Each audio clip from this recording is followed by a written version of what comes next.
Hey guys, today, I've stumbled upon another horror flick that even gives me the creeps. It's Lullaby, a film based on an old folk legend.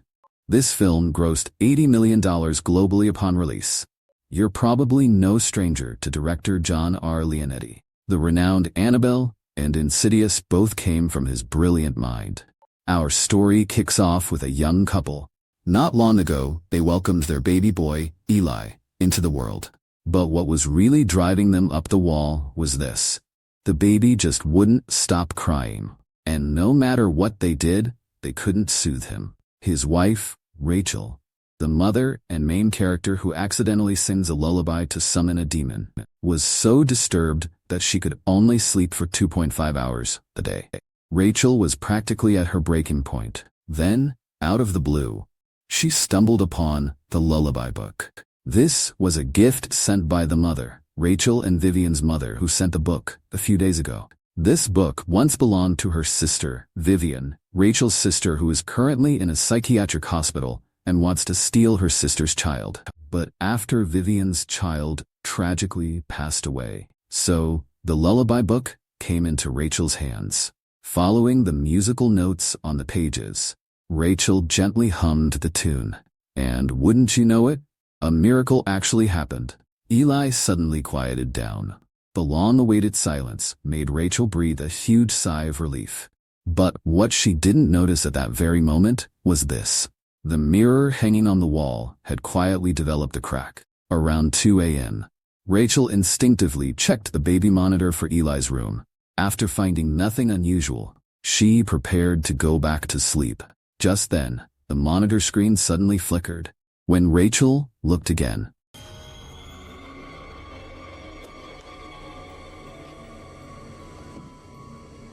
Rachel was terrified. She quickly got up and rushed to the nursery. After seeing nothing unusual with Eli, she adjusted the monitor and was about to leave. But the parrot in the living room suddenly squawked.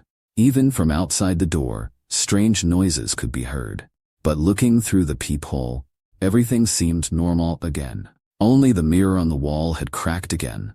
The next day, Rachel, while Eli was still asleep, was about to get intimate with John.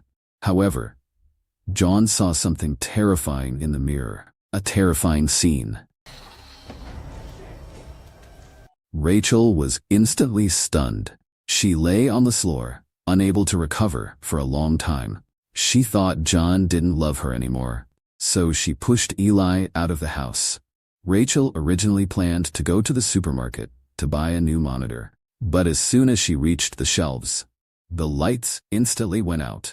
A figure suddenly appeared on the monitor. This scared Rachel, and she quickly picked up Eli. And on the monitor, their figures, mother and son, appeared simultaneously. Rachel spun around abruptly, only to see the old woman from last night's monitor. After a scream, the sales clerk appeared. It seemed like it was all just a hallucination. But, as night fell, Rachel could clearly hear the sound of a baby crying coming from the room. But Eli was right there in her arms, fast asleep. So, who on earth was crying in the room? Rachel cautiously approached the crib and noticed what looked like another infant under the blanket. It was the one making those crying sounds. Rachel was absolutely terrified. She tried to flip the light switch, but of course, it didn't work. Desperate to figure out what was happening, Rachel mustered up her courage and pulled back the blanket.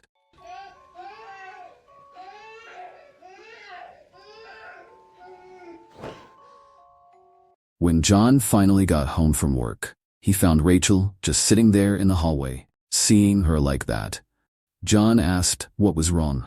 Rachel told him she thought someone had broken in. John immediately rushed inside to check, but he was completely oblivious to the fact that the crone, the old woman and servant of Lilith, had quietly appeared in the mirror. John grabbed a stick for protection, and then he heard a creepy sound coming from the room. It sounded just like a baby giggling. The sound was faint and ghostly, but it set John's nerves on edge.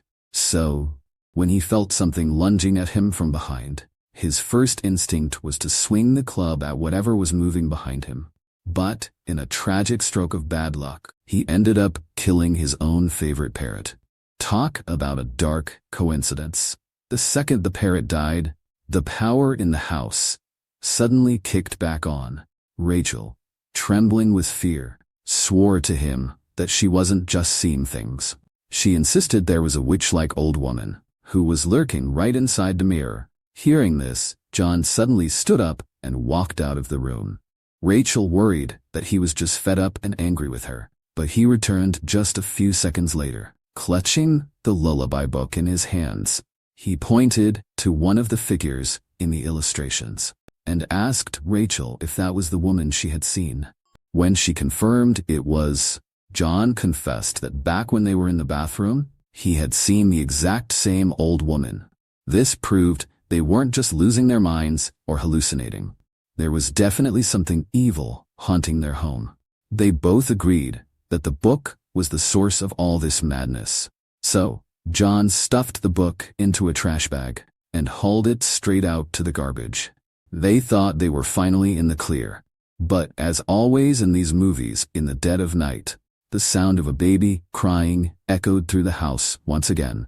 John instinctively got up, heading toward the nursery to soothe his son. But he completely forgot one crucial detail. Because of all the creepy stuff happening lately, Rachel had already moved Eli into the master bedroom to sleep right next to them. To sleep right there with them.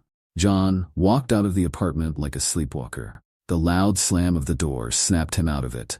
That's when he realized he was actually outside the building. But the sound of a baby crying was still echoing in his ears. It seemed to be coming from inside a trash can. John instinctively started rummaging through the garbage. And there it was. He found that book again. The very moment he picked it up, the baby's crying eerily vanished into thin air. John brought the book back inside, desperate to figure out what the hell was going on. But there was hardly any text in it at all. Just a bunch of incredibly bizarre illustrations. The sight of those horrifying, deformed infants immediately sent a cold shiver down his spine. The next day, Rachel woke up and unconsciously started humming that same lullaby. Suddenly, another voice joined in from thin air, singing along with her in a creepy duet. A split second later, the baby lying right next to her was gone. Rachel immediately dove under the covers, frantically searching for her son. Here's the weird part. The bed, which was barely 2 meters wide, now felt like it spanned hundreds of square feet. Lost in a sea of endless white sheets, she could hear the baby's cries echoing every now and then.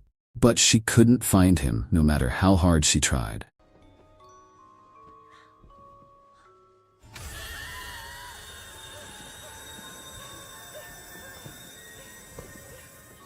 Terrified, Rachel scrambled back out from under the covers, only to find the baby was just a few inches away from her, the whole time.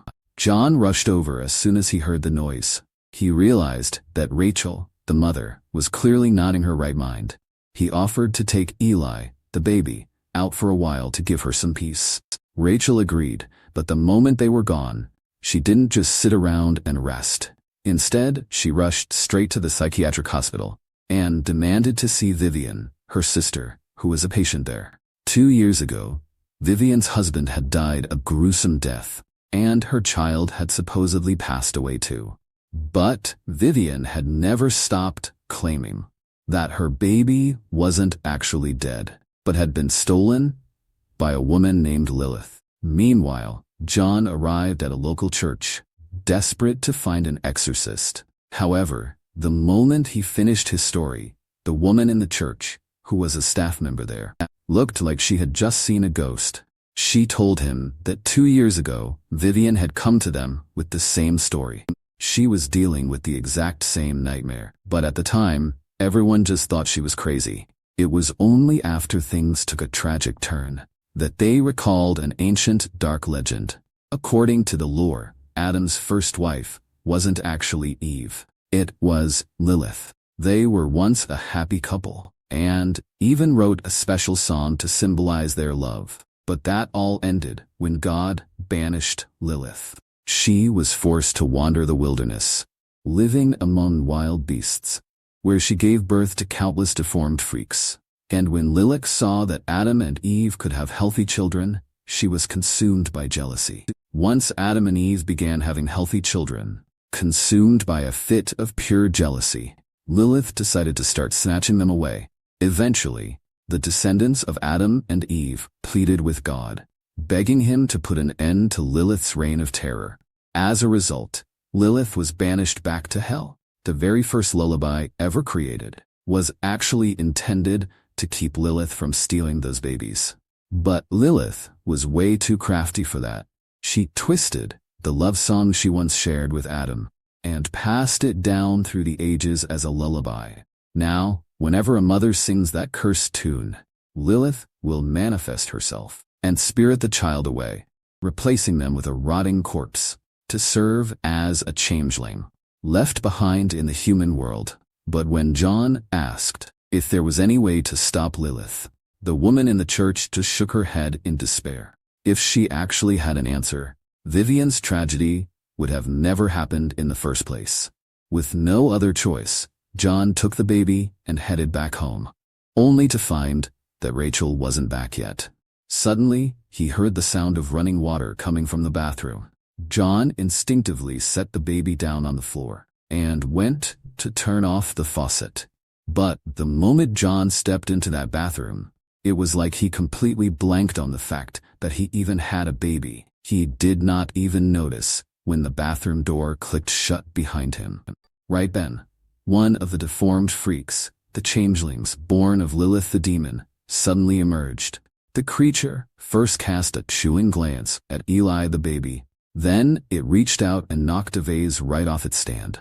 But John the father was so distracted that he did not even hear the sound of glass shattering. Instead, his eyes were glued to the glass bathroom door. It looked like the crone, the old woman who serves Lilith, was back for more. But the second he swung the bathroom door open, the figure vanished into thin air once again. Suddenly, a piercing scream echoed from outside. It was just Rachel the mother returning home. And she was not alone. She had brought her sister, Vivian, the sister who was in a psychiatric hospital, with her.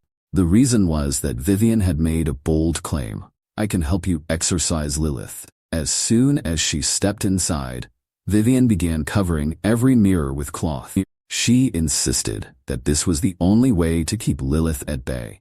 John was understandably skeptical of his sister-in-law's erratic behavior.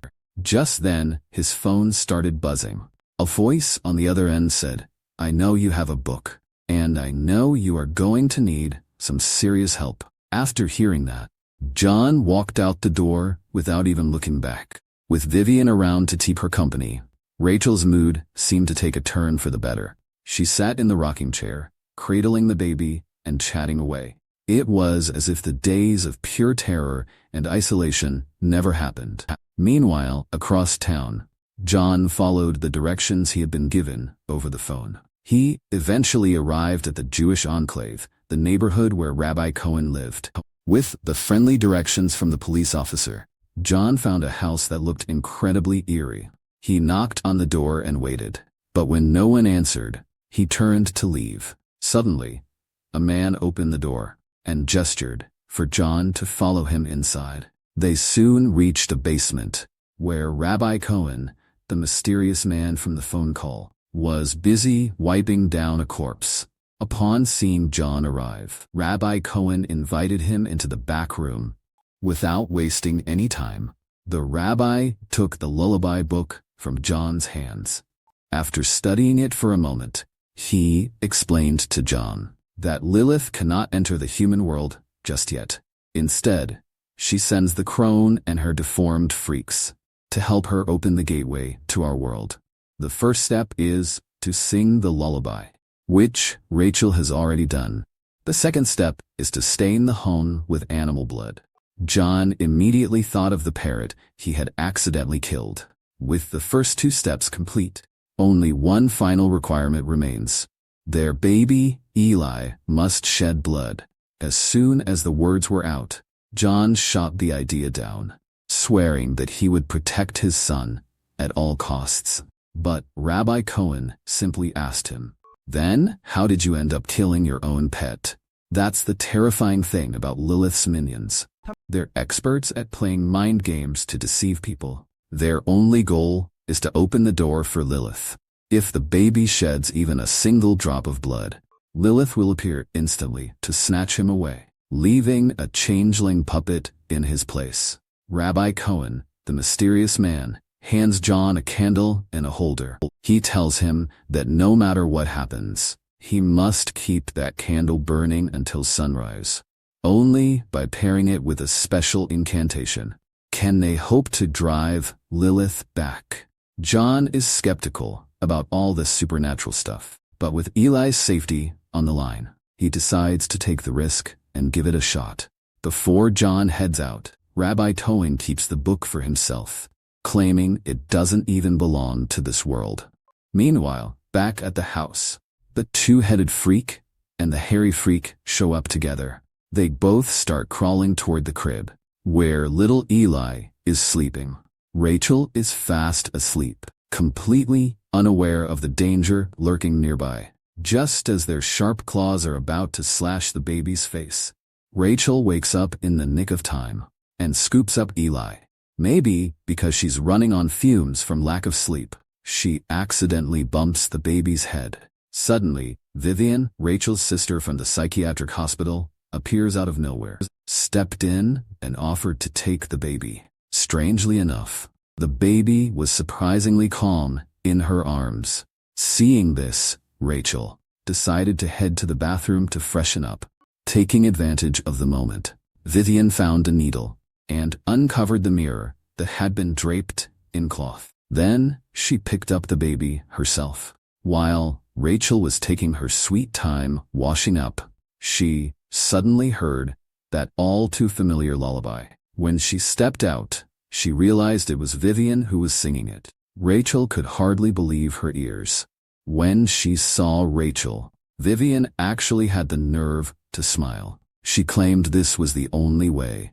It turns out that ever since her own son's tragedy 2 years ago, she had been obsessively researching how to snatch her child back from Lilith. The moment she heard Rachel had a baby, Vivian cooked up a twisted plan. She was the one who had their mother send the lullaby book to Rachel, knowing damn well that Rachel would eventually sing it once all 3 steps were complete.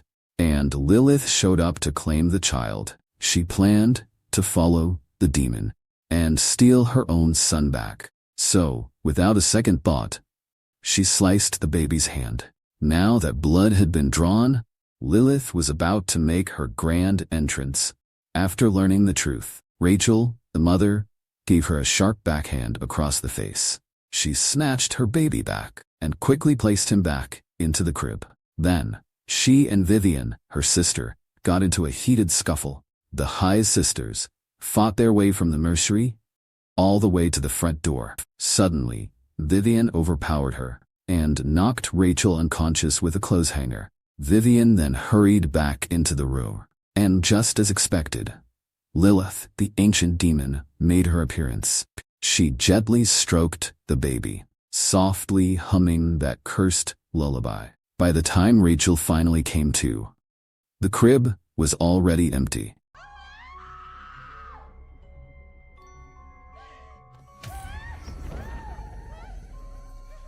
When John, the father, returned home, there was nothing left on the bed but a cold, lifeless corpse.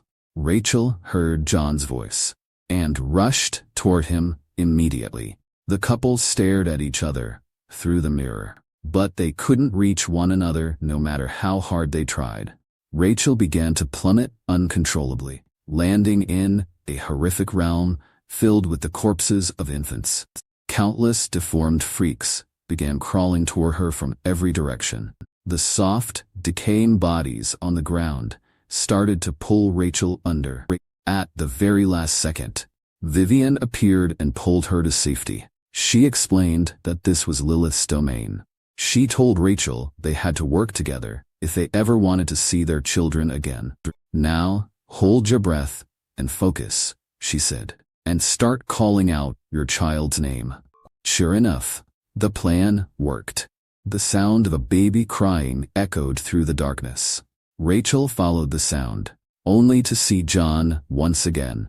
He was holding a candle, desperately searching for his wife and child. Rachel didn't dare waste a single second, rushing off to find her son.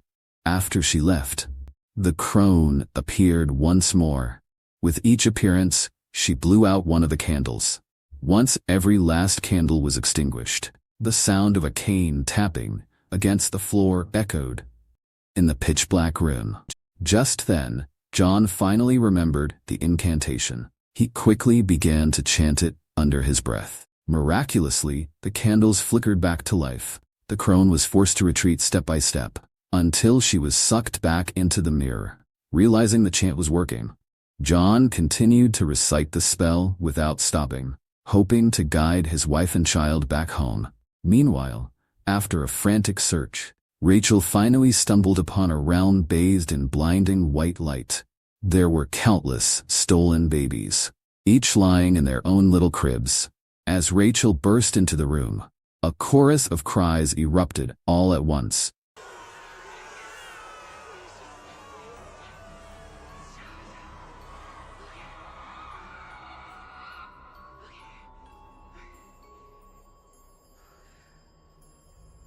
Rachel forced herself to stay focused, and finally, among the sea of infants, she found her own baby, Eli. But then, Lilith herself appeared out of nowhere. She placed her index finger over her lips, signaling for silence. In an instant, the entire world fell deathly silent. The white light was swallowed by the encroaching darkness. Lilith's expression twisted into a hideous demonic scowl. She wasn't about to let anyone snatch away her precious baby. Rachel tried to rush her several times, but she was violently knocked to the ground each time. Just then Vivian suddenly lunged forward and stabbed a sharp blade into Lilith's body. She shoved the baby into Rachel's arms and screamed at her to get out of there immediately. Rachel didn't have a second to lose. She clutched the baby and fled the scene as fast as she could. But then the sound of Lilith's lullaby echoed through the air once more. Vivian instantly began bleeding from her eyes, nose, and mouth. Her body began to wither and shrivel up bit by bit. Rachel didn't dare look back. She desperately searched for the mirror that would lead her back home. But to her horror, she realized something terrifying. Countless other mothers in this realm, were all unintentionally singing that cursed lullaby. Lilith's power was surging with every note. The glass all around them began to shatter into a million pieces. The sheer force of it made Rachel's ears start to bleed. Finally, at the very last second, Rachel caught a glimpse of John through a shard, shielding the baby in her arms. She threw herself with all her might against the mirror. Rachel finally crashed back into the real world. But Lilith wasn't about to let them go and tried to claw her way back into their world. John raised the candle and chanted the incantation loudly, forcing Lilith to retreat. As the final moment arrived, Rachel smashed the glass with the candlestick. Everything finally fell silent. The lights flickered back on. The couple breathed a sigh of relief. But just then, Rachel noticed something chilling. There was a birthmark on the neck of the baby in her arms. This wasn't her child. It was Vivian's. She had actually swapped the two babies, using Rachel to smuggle her own child out of that hellish place. Soon after, John found a way to steal the book back from Rabbi Cohen. Then, he brought the book to Rachel. Their intention was clear. No matter the risks they would face this time, they were determined to bring their own child back. And that's the end of the movie.